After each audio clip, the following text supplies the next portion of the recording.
I'm glad. All right. So lots of people here. what do you want to talk about? What I think that we'd like to talk about is how these business owners, entrepreneurs, real estate team leaders, brokers can not only fortify their business through this crisis, but also position their business to thrive during this time, but also after COVID-19. Okay, well, let me ask you this question, Jason and Tracy. Are there majority of people that are on and will watch a replay who will be general real estate? Yes. I think, yes. And I think, Yes, yes, which? well, I was looking around, I'm trying to look at, we've got kind of a mixture today, but I would say that 75% are going to be in the real estate space. Okay, well, so right now you have shared with me that real estate, if they are watching just from your Atlanta area and your local area, that your business is still relatively vibrant as long as you have a proposition that resonates with them. And you have done a great job, obviously, of commanding the virtual showing, and I know some of the more inventive things you're doing, but I think it's very important that if you recognize that in any environment, there are always going to be buyers. The buyers may be, and I'm giving this to everybody, even though I counsel Tracy and Jason. So if you're a competitor, nevertheless, we will share at least the macro, maybe not the proprietary stuff. But if you understand that in any market condition, there will always be buyers, not necessarily as many buyers.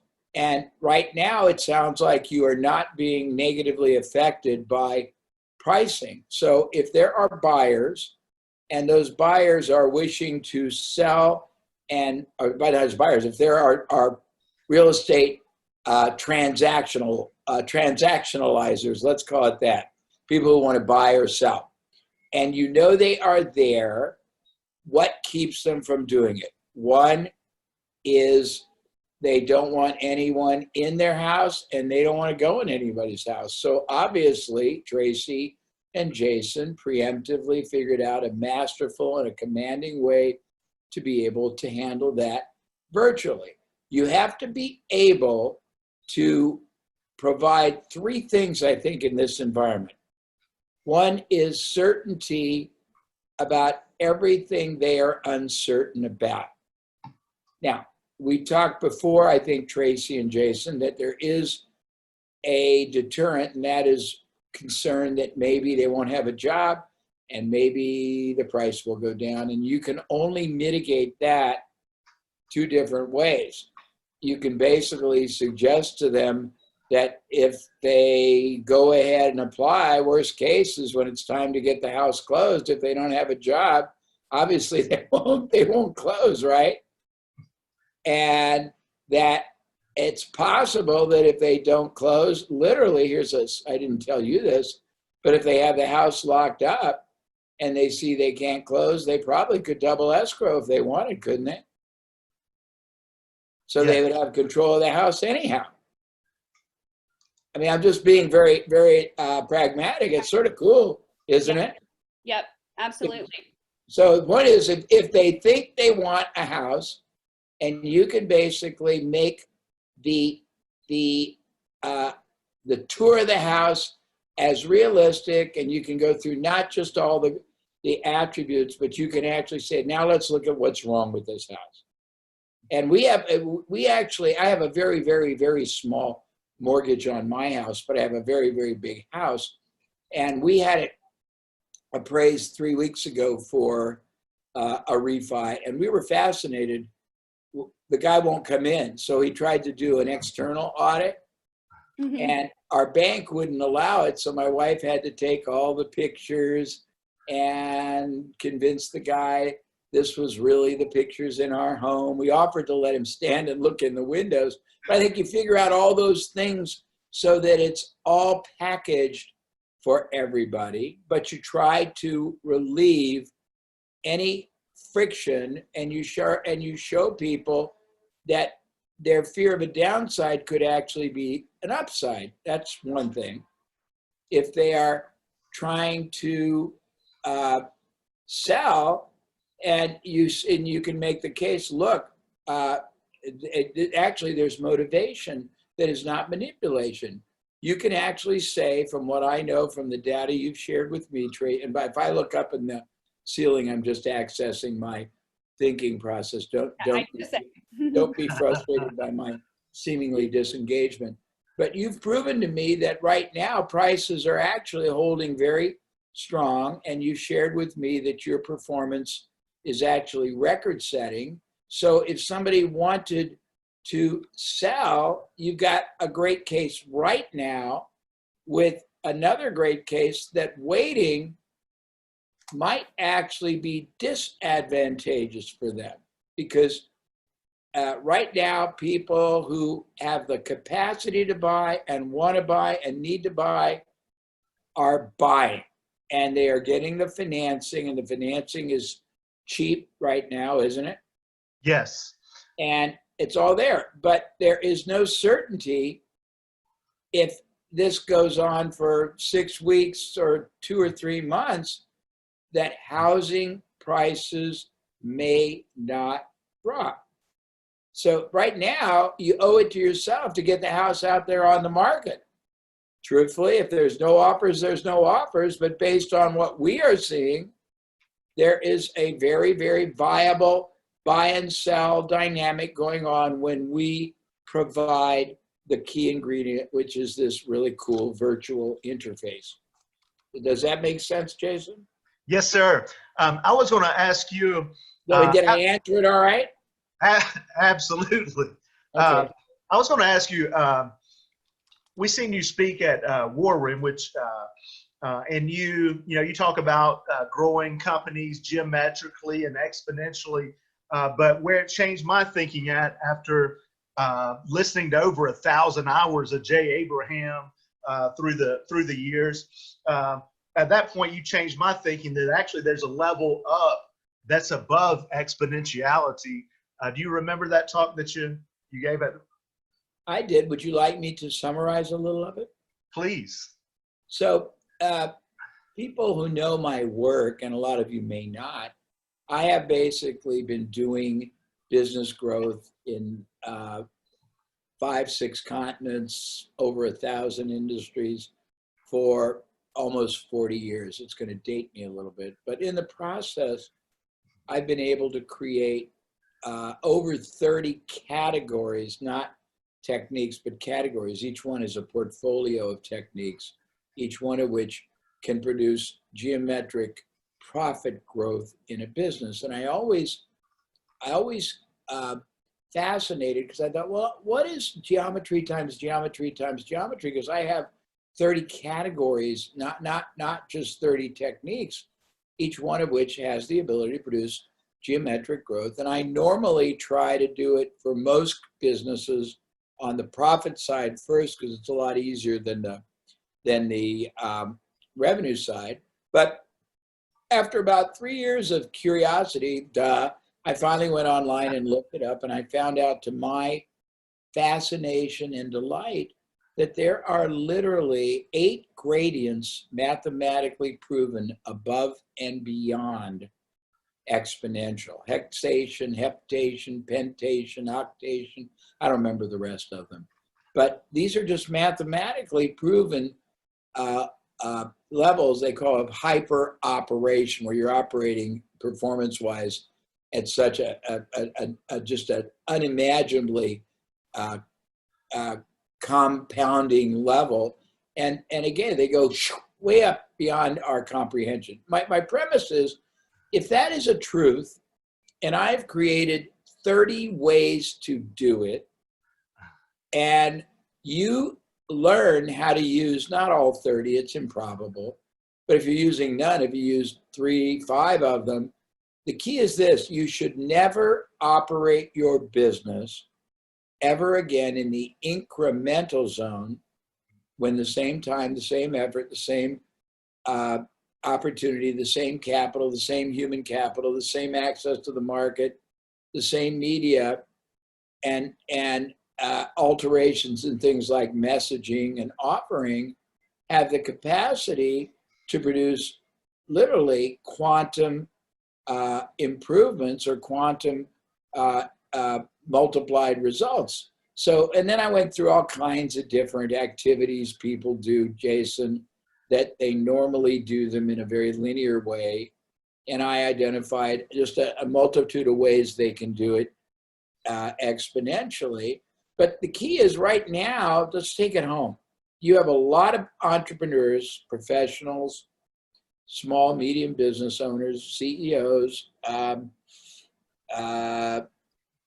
doctors, lawyers, whose businesses are against the ropes right now. And I've not seen many people, very frankly, who have deep enough capital bases that they aren't really on red line right now. You can get your loan and the loans help, but if you're a small business, you're not going to get a big one. It's going to help you for a month or two. Your $1,200 is not going to help you. So what are you going to do now, if viable, and what are you going to do when they open it up? Because you're going, if you're somebody who has just started a business and you're against the ropes, you're going to have to compete with very, very formidable people who need to get their momentum back, and they're going to put a lot more resources in it.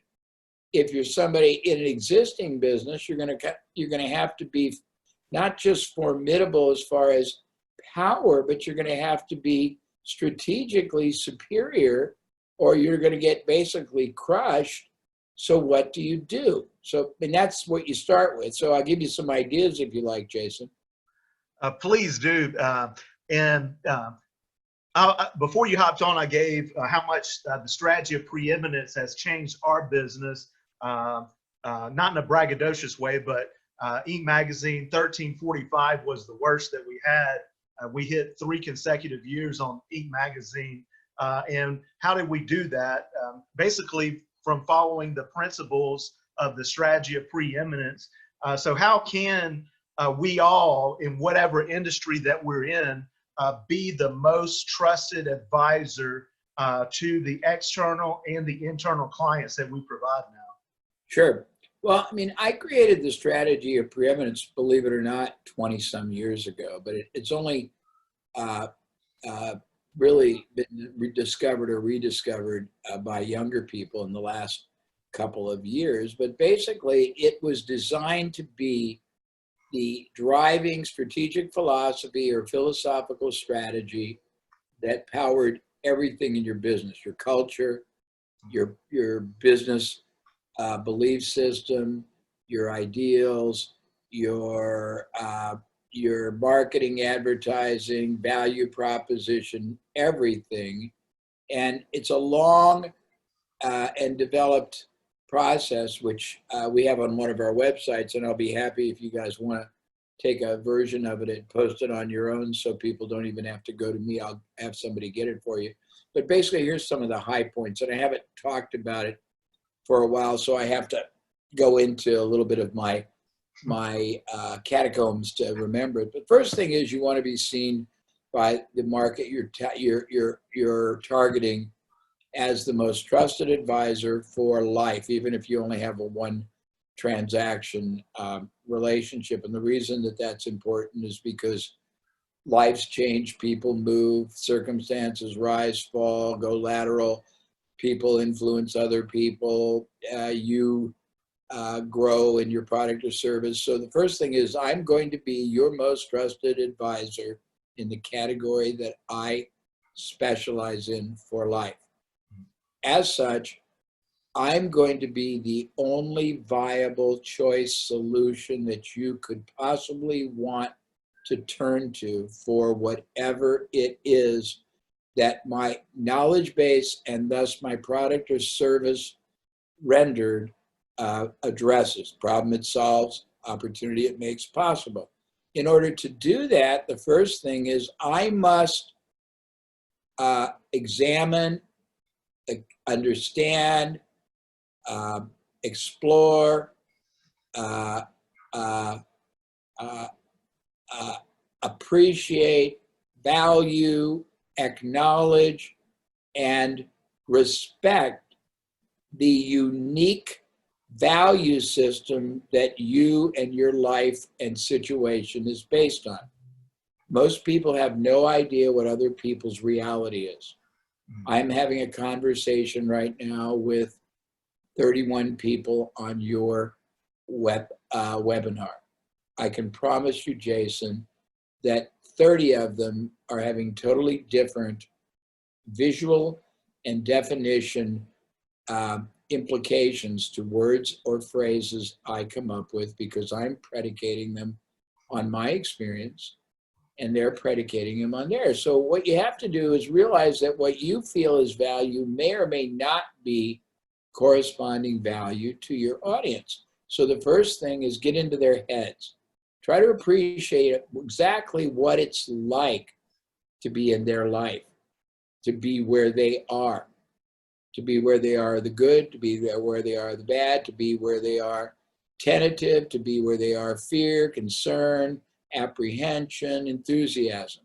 Try to feel what they are trying to get closer to and away from, because until you understand that, you can't serve them better than anybody else. So that's the first.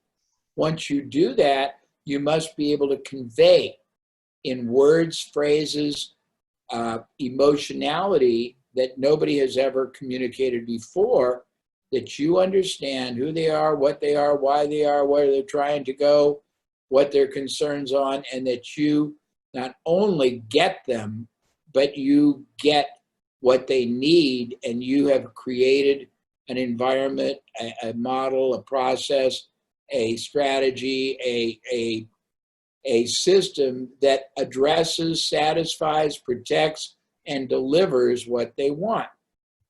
And this goes to a couple things, Jason.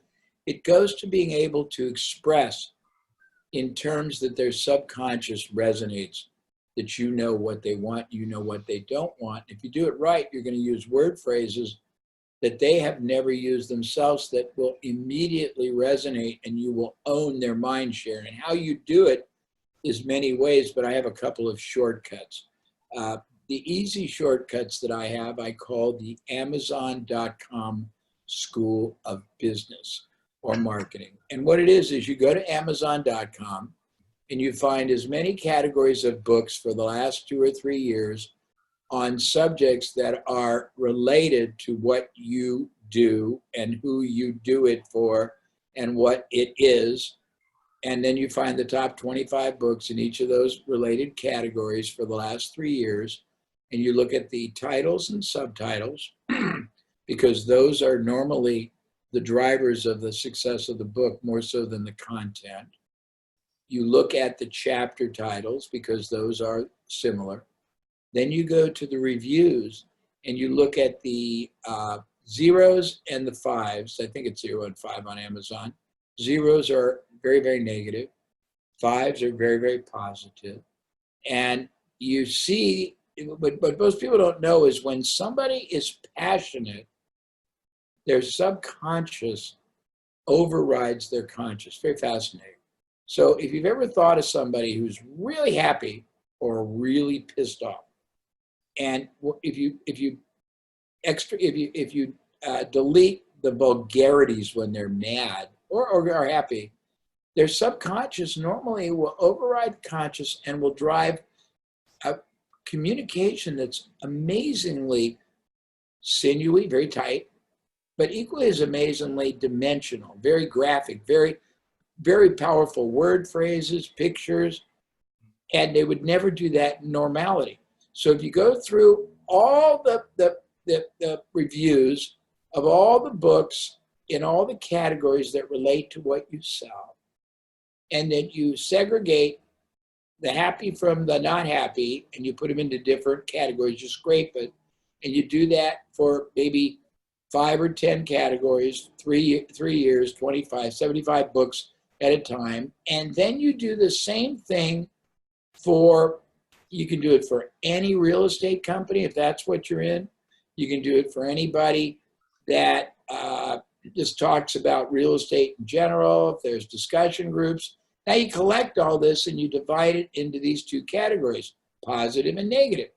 So now you overlay duplicative phrases that are very similar, and you keep separate different ones that are powerful but not the same. Now you've got an enormous armament, an armory almost, of weaponry, of qualitative ethical weaponry, to demonstrate that you understand them better than they, because you can say, look, we in your case, Tracy Cousineau, real estate, or the other name, the expert advisors, we understand you. We understand you and what you want. We think better than sometimes our own clients. Here's what we know.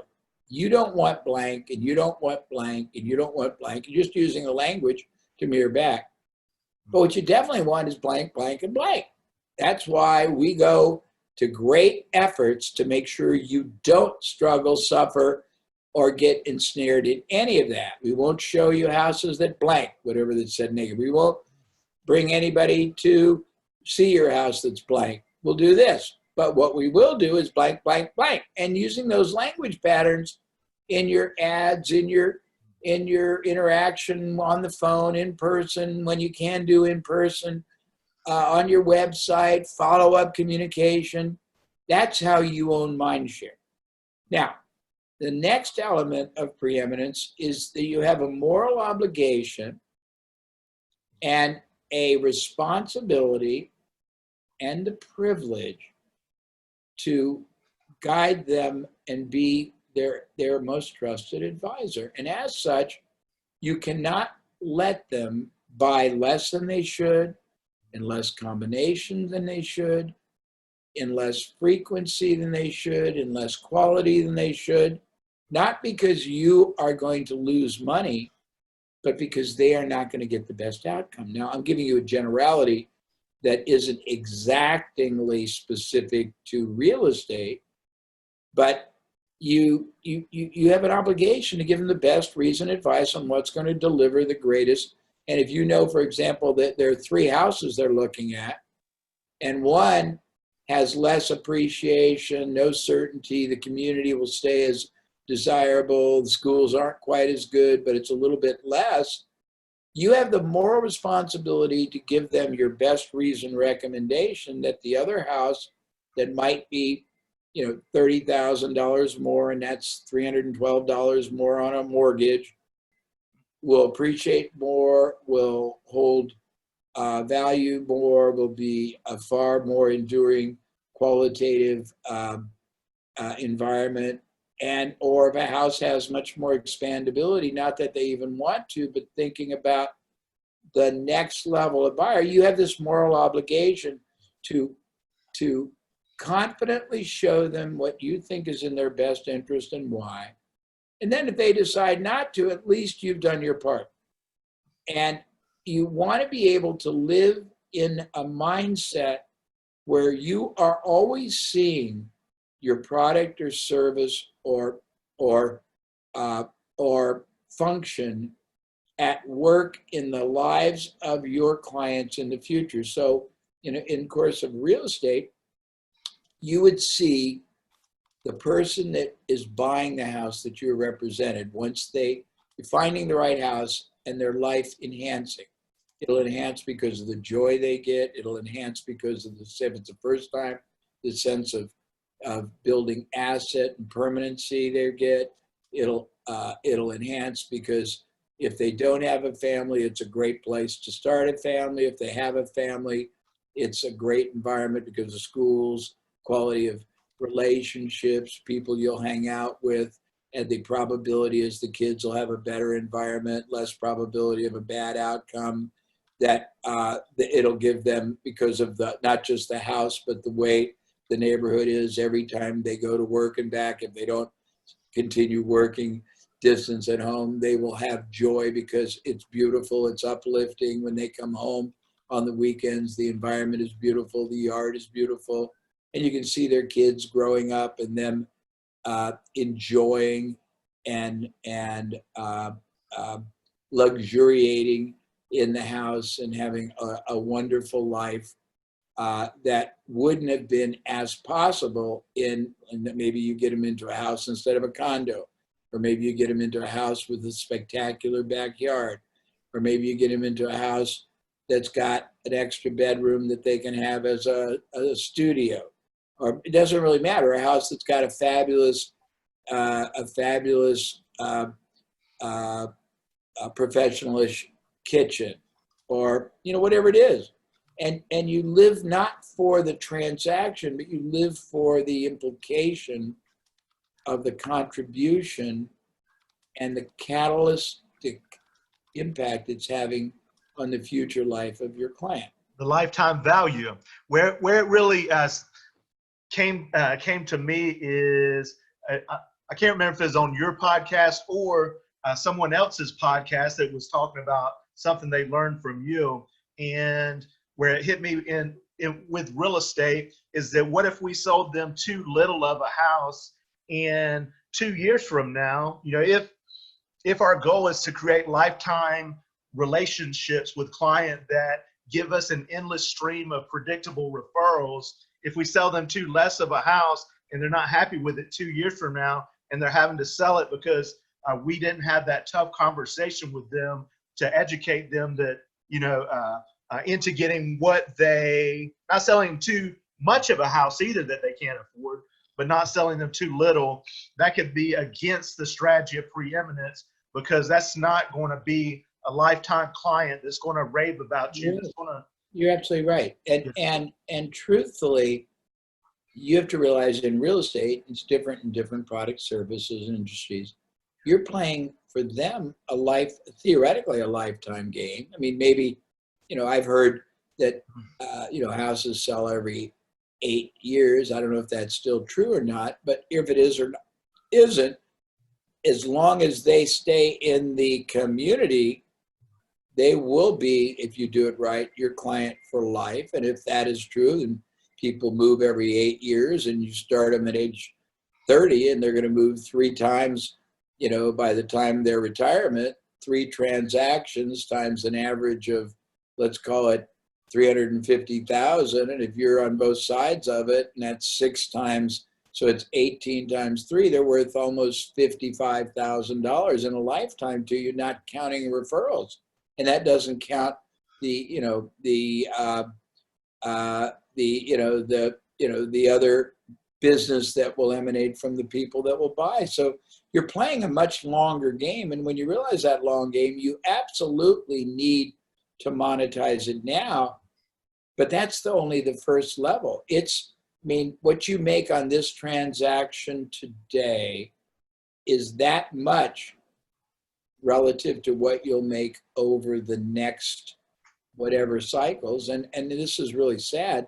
A lot of real estate people really, it's not in their mind a strategic, long-term, long game career. They tend to be more transactional and short-term.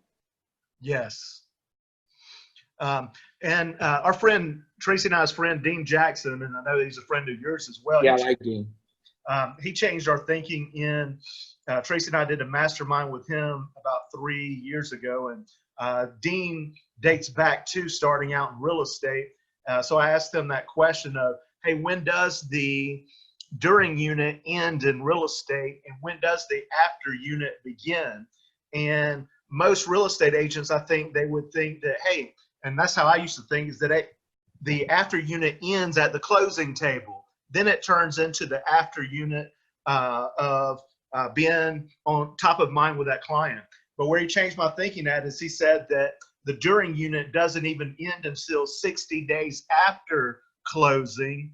And that right there changed my mindset that, hey, what if we look at that transaction of it does not even end until 60 days after closing? That way we can be, doing touches, physical, over the phone touches, surprise things in their mailbox, pizza when, they're moving type thing.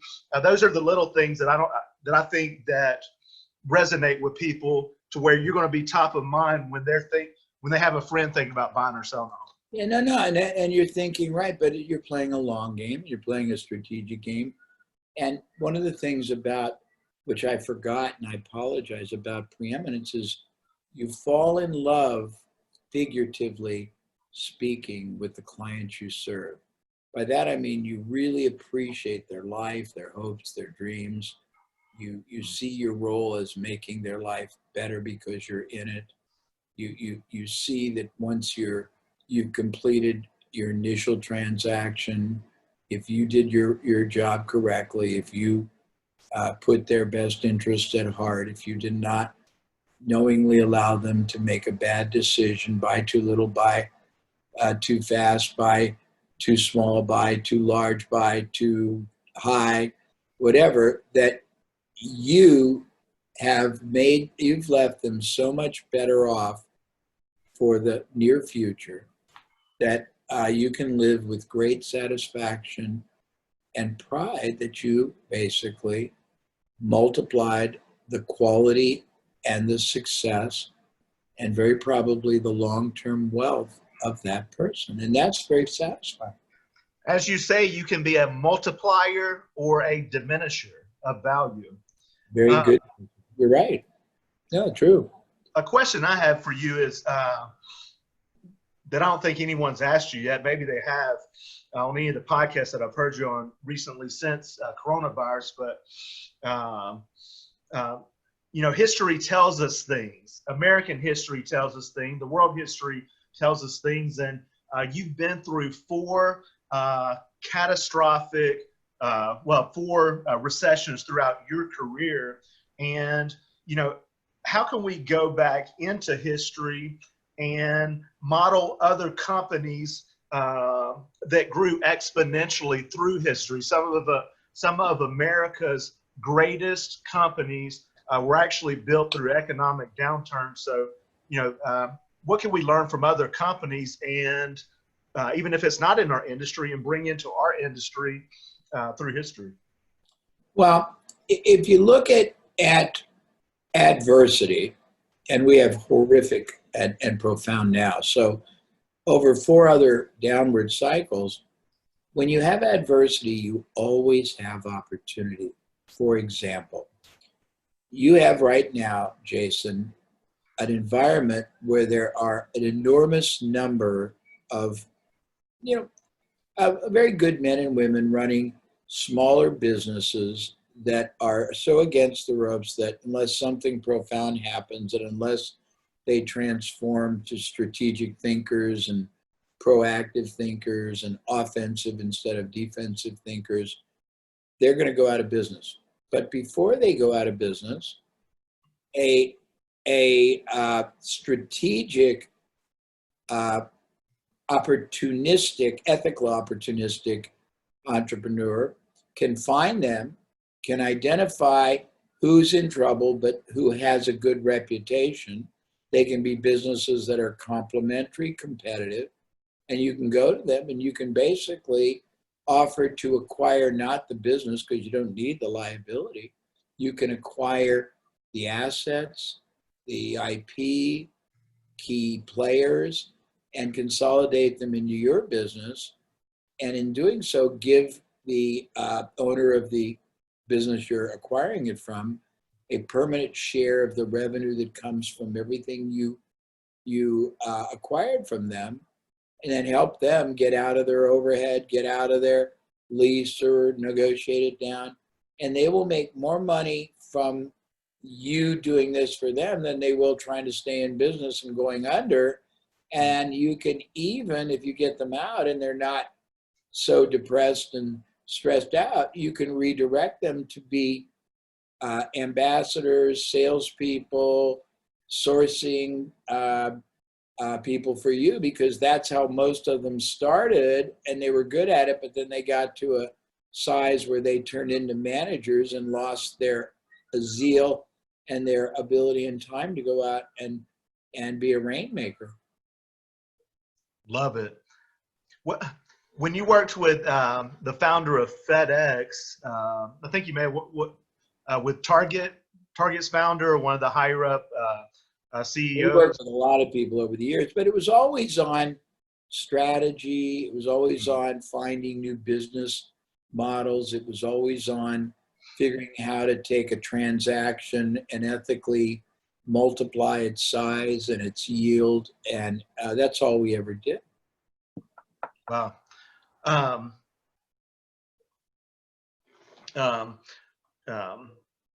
Tracy, what kind of questions did you have? I put a chat in there, so if anybody has any questions for Jay while we have his attention right now, please put them in the chat so that we can ask. While you're doing that, guys, I got that little note you sent me, and I think that is a good theme for the industry. We should evolve it. Did you like that letter I sent? Oh, I love that letter, and I responded back to you that with a wow in capital letters, that just masterful copywriting. And I know that I mean, you're one of the best in the world, even though that's not what you do. You don't do that for a living anymore. But I was like, geez, Louise, it was just masterful. I was a little worried that it'd be too aggressive, but it kicked ass. It really did well. Yeah, I love that. And you that other thing I sent you for the religious station? I don't think, did we get that, Tracy? No. Yeah, we did get that. I apologize. That was what Jeff Hayes does. Oh, the text, yes. Because he does it, and it's free to experience it, but about 2 or 3 days in, they offer to sell it to you since you can replay it, and it's done very, very well. And it might be worth doing to, some of the religious stations and getting them to put, if you could do it right, you get them to put the time up to encourage people to do it. You get half of the revenue, and then you share it with the radio station. Yes, we love that. Yeah, I read through all of that last night a couple of times. One thing that I was going to ask you, Brian, before you hopped on, we got to talking about your predictable referral strategies, and that you did 93 case studies on predictable referral strategies.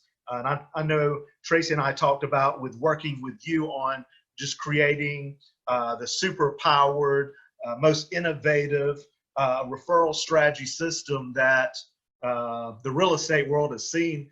But Brian went and told me, said, hey, it's not even 93 anymore. There's a lot more than that now. How many would you say that case studies that you've done? We have a new version that we just did, and we started selling. I think it's got between 150 and 225 separate referral generating strategies in it. Geez Louise.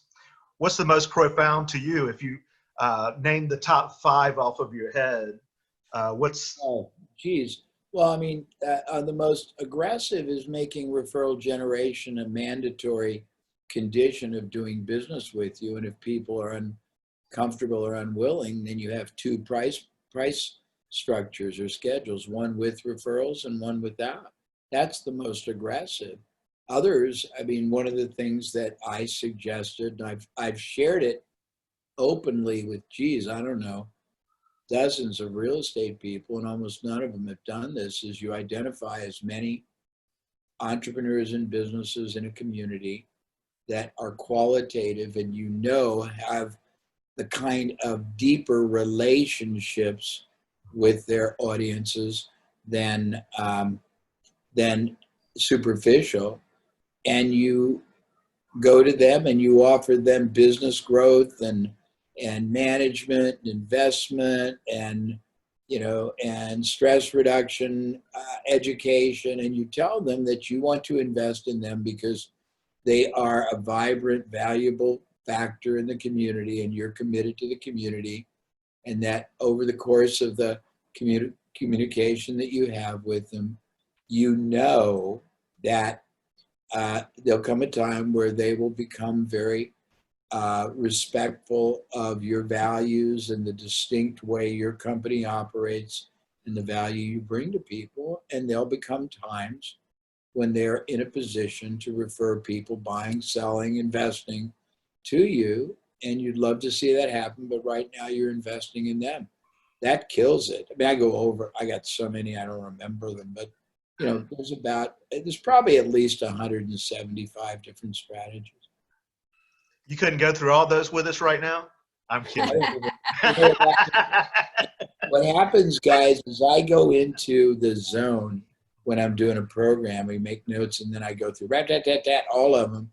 And then, thank God, Brian will make it a prisoner forever on video, because I don't remember anything. I mean, the challenge, most of the people you and Tracy associate with in the professional areas, they're really brilliant, but they're not just one-trick pony, but they tend to be tactician. They have one thing, and they're really deep, and they could utter their keynote, their webinar story, their essence in their sleep, because that's all they are focused on. Regrettably, geez, you want to do the 3 ways to grow a business, you want to do the advanced 3 ways, you want to do the power Parthenon, you want to do the 9 drivers, you want to do the sticking points, you want to do access denied, you want to do leverage marketing, you want to do 21 power principles, you want to do the 9 sticking point solutions. I mean, I got so many things. You want to do strategic marketing, you want to do referral marketing. I got so many things, I don't even remember them. Preeminence. A lifelong body of work, without a doubt. And we're on I can't remember, my memory gets me sometimes on time, but it was a couple of days ago, and you mentioned that the super influencers, that you were amazed of all the super influencers that's reaching out to you right now, and also letting you know how much you have influenced their career over time. And my first word was, hey, that's legacy.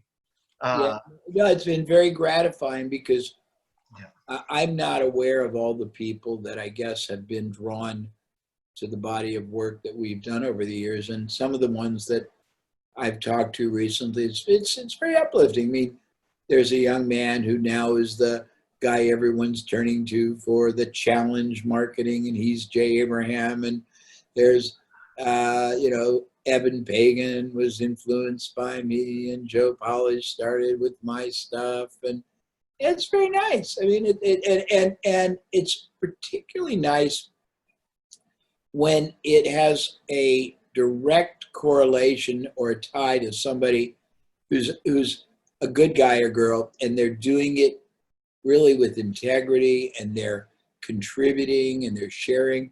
That really that rocks my boat. I mean, it's very interesting. And so yeah, it's been very fascinating. This is a very horrible time, but I have found joy in seeing all the people that have really done a lot because of some springboard that stemmed from one of my concepts. Love it. We have 2 questions. One from Miss Barbara Hancock. She asked, staying in touch with, she's doing a great job staying in touch with clients, the current, the past, etc. And keeping our minds creative. So I think keeping in touch with the past client database, the current database, and keeping your mind creative and keep on learning, because we could be, as Jim Rohn says, be making our mind, we can make it a trash can, or we can make it a treasure chest. So I just think it's really important right now that we all keep learning. But what else would you suggest that entrepreneurs do during this time? Well, I had a conversation a couple of days ago with another group, and I said the most important thing you can do is learn to see the business world outside the rigors of your business, because most people are herd mentality, and even things like best practices tend to be honestly best practices in an industry, which are the best practices from a limited scope of options and alternatives. My skill, guys, have been that I was involved, and I have been involved, pardon me, in over 1,000 industries, not businesses. So it's given me perspective on, 1,000 different strategy approaches, business modeling approaches, monetization approaches, value creation approaches, distribution channel approaches, access vehicle approaches, lead generating, conversion, lifetime value extension and enhancement approaches, preemptive marketing approaches. So what I tell everybody normally, this was normal times and you were mobile and fluid, I'd say on the weekends, or if you go anywhere for a conference, but either of these, take time to go to the conference hotel, either the one you're at, if you're at a conference, or just the biggest one in your city. And on a weekend, for a couple hours, walk through the conference section and see if they will let you sit in on 15, 20, 30, a half hour, an hour on any of the conferences that are way outside your comfort zone, and try to see through that experience ideas and distinctions and perspectives and connections of dots that you've never seen in your own business. If you look for breakthroughs historically, they rarely come from within your business. They almost always come from outside. And the newer ones, there's so many high-tech ones that I would do a disservice trying to remember them, but I can tell you that things like fiber optics, which transformed telecommunications, really was originated for the aerospace industry. Federal Express borrowed what's called the hub and spoke system that the Federal Reserve Bank used to deposit and clear checks overnight. Rogaine started out being, I think, pimple medicine. Viagra was a heart medicine. Whether it's the ballpoint pen or the roll-on deodorant, one of them came from the other. But you need to be exposed to a funnel, we call it funnel vision over tunnel vision, and you need to put yourself in environments that are way out of your comfort zone, and you need to discipline yourself to always be looking for elements, strategies, distinctions, approaches, concepts, strategies that could be directly or indirectly modeled and translated to your business. And the more of these you layer, the geometric power you get. Everything I've done in my life, unintentionally, but it turned out that I realized it, has been working on the geometry of business performance. And very frankly, and I'm going to probably run out of time, but in truth, Jason and Tracy, when people get back to work, no matter the business, if they keep operating in a linear way, in an incremental way, they will very rarely struggle, if not stagnate, if not suffocate, if not dissipate. If they instead agree that there is business out there, and they may have to modify it, they may have to figure out how many different ways they can add complementary products to what they sell, how many different ways they can use their brand, how many different ways they can use the influencers they have. But the point is, if they start thinking nonlinear right now, when they get back into action mode, they are going to implicitly outperform the ones that are reactive and back, that are defaulting back to status quo. And you're going to have a very brutal market of desperate people selling aggressively, cheaply, offering the world, giving, offers, prices, products, packages, terms. And you better be a better strategist. You better be a better value proposition. You better be a better benefit and positioning. You better be better at using media, message, knowing how to target the core essence of the best market, because if you are not, you may not last. That's my sort of parting thought. Thank you so much for being on, Jay. I know you have to run. Yeah, I hope that helped. Absolutely. We loved it. Can't wait. I'm very apologetic. It wasn't me being rude. I just couldn't get in for some reason. Well, it's possible that I did something that made No, it's usually me. I'm the techno that messes it up, because Desiree got on, but I tried it. Something, I think there might be some download of something I didn't do that makes it not always work. But anyhow, I hope this helped. It is. Tracy and I wanted to publicly let you know of how blessed and thankful and quite frankly lucky that we are to have you to have private access to you during this time. So thank you so much for your help and for being on today. You guys are very impressive in your values and your business model and your sense of the role you play and the contribution you are making through service. And that's, we're